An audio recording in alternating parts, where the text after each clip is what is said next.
Greetings humans, it's your boy Smokey-Hell Nelson, and I am here with the newest, greatest fantasy football format you will ever try. I don't really have a name for this.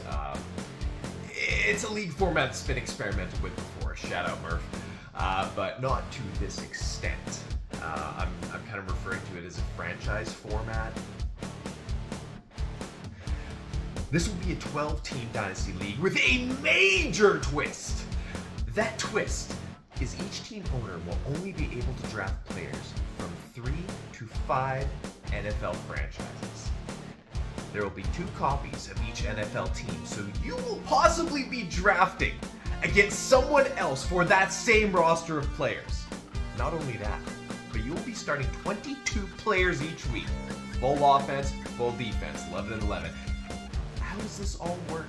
It all starts with the first draft.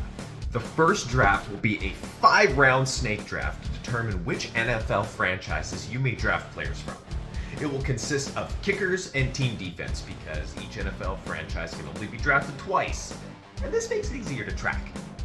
I also have an incredibly handy spreadsheet that each team owner will receive for additional help. That being said, there's only one set of NFL players, no copies!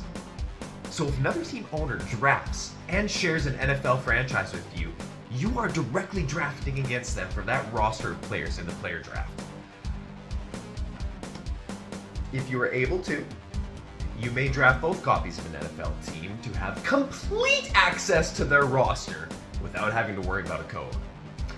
At the conclusion of the franchise draft, the draft order will be reversed from what it was for the franchise draft, and the player draft will be set up.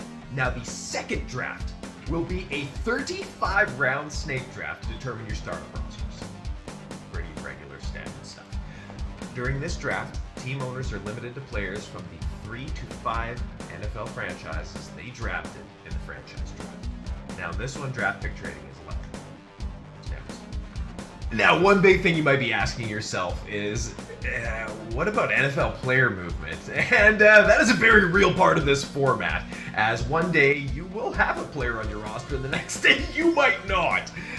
If a trade happens in the real NFL and one of your players gets traded from one of your 3 to 5 NFL franchises to one that you don't have, there are a few options.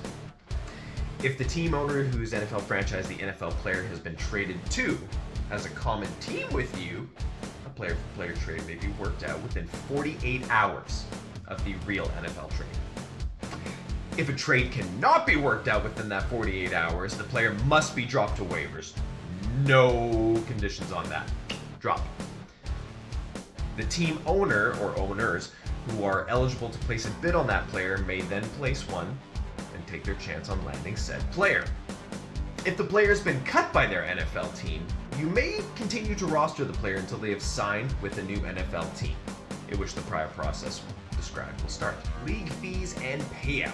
Now, league fees will be $25 per season per team owner.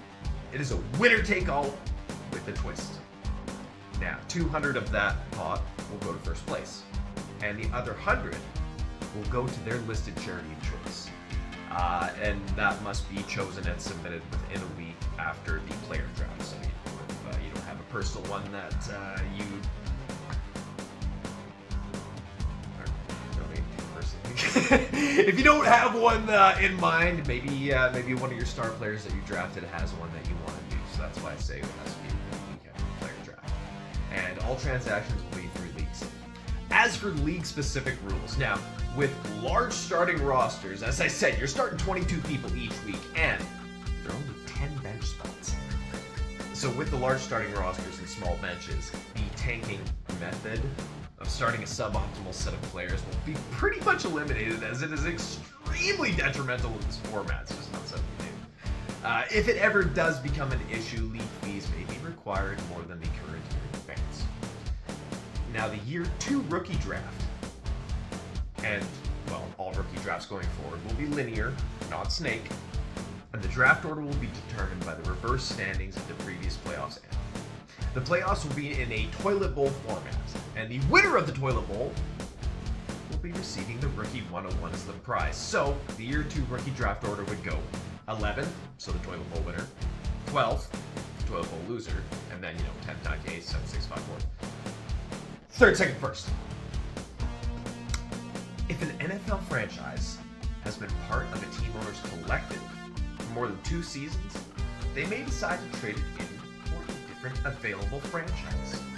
Now, this will be done on a predetermined date to be decided during the offseason, with all eligible team owners wanting to trade in a franchise being entered into a 100-yard rush to determine the draft order.